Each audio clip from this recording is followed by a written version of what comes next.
Iya, saya bisa mendengar. Oke, baik. Mungkin saya mulai dengan Mas Yudi dulu. Mas Yudi, Anda ini seorang kader begitu ya? Anda bisa dikatakan seorang kader, betul? Mungkin itu untuk beberapa tahun yang lalu bisa dibilang seperti itu.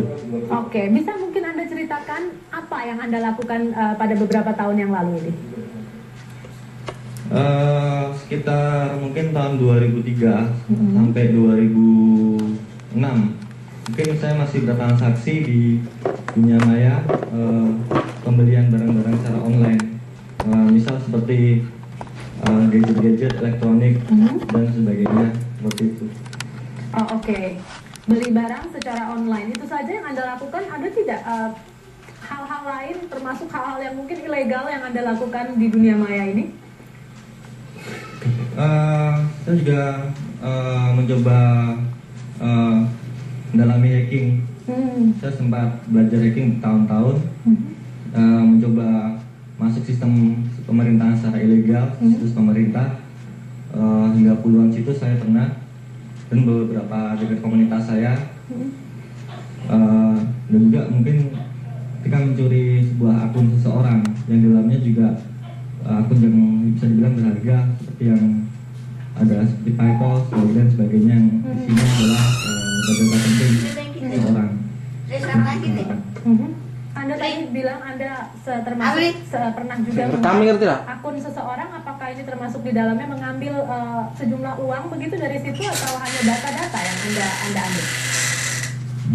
Apa aja yang bisa kita ambil di situ, kita ambil data-data penting yang ada. Contoh aja, kita mendapat sebuah email seseorang, entah itu di email itu ada data akun e-banking dan sebagainya.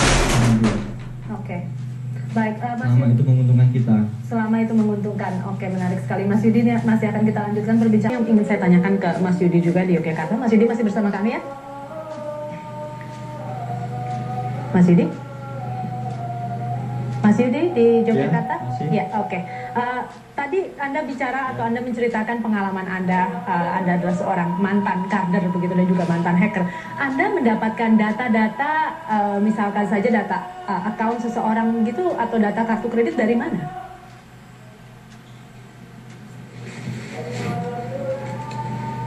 Untuk pengambilan data, kita bisa mencari melalui seperti kartu kredit, data email, data-data akun bank, kode PIN dan sebagainya, yang kita sebut mungkin full akun ya, full info. Kita bisa mencari di situs-situs online, terutama situs-situs pembelian online, toko-toko online, kita dapatkan dari situ, dari situs seperti eBay dan sebagainya. Lalu kita mendapatkan dari hasil scan, kita mengirimkan form palsu ke ribuan orang pengguna internet, sehingga membuat mereka terjebak dan mengirim data-data ke kita. Oke, form palsu yang Anda maksud ini seperti apa? Yang membuat kemudian orang-orang ini terjebak begitu?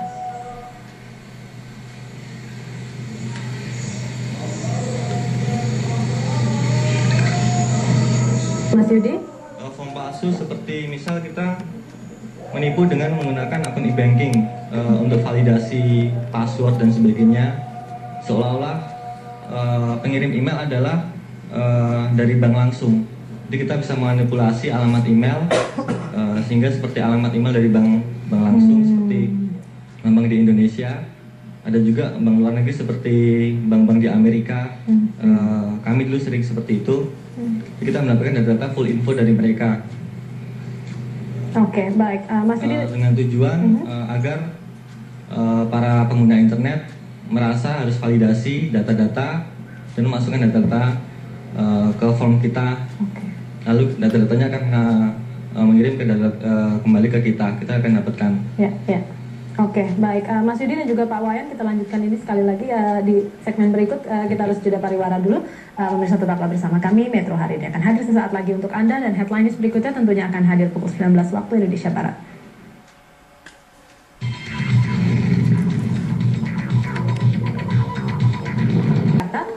Mas Yudi, Anda tadi cerita mengenai apa yang Anda lakukan begitu. Anda membuat semacam form palsu yang seolah-olah dari suatu bank yang kemudian meminta data nasabah tersebut, lalu apa yang Anda perbuat dengan form palsu ini? Apa yang Anda lakukan?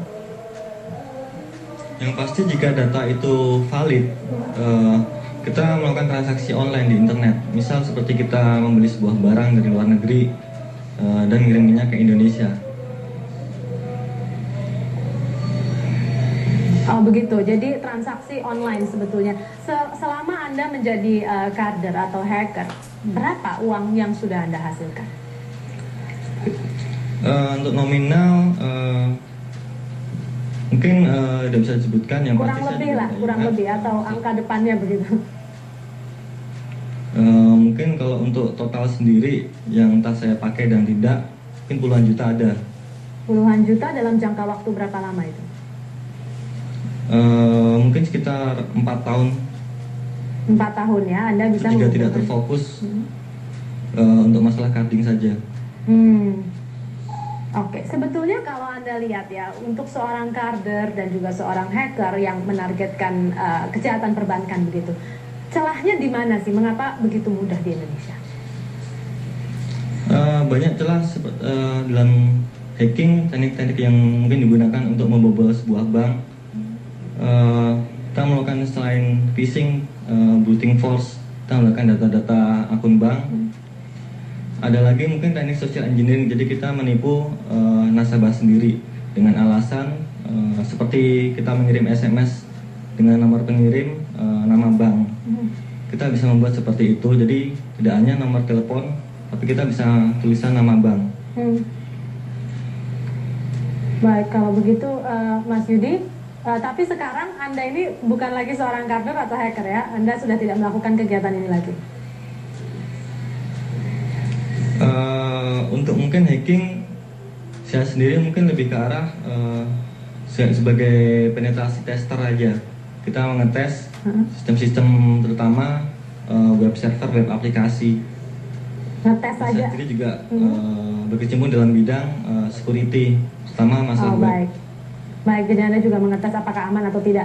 Mas Yudi dari Yogyakarta, terima kasih sudah bergabung di Metro hari ini. Terakhir saya ingin ke Pak Wayan, jadi kalau begitu apa yang harus dilakukan para nasabah ini sih, kalau misalnya memang Anda katakan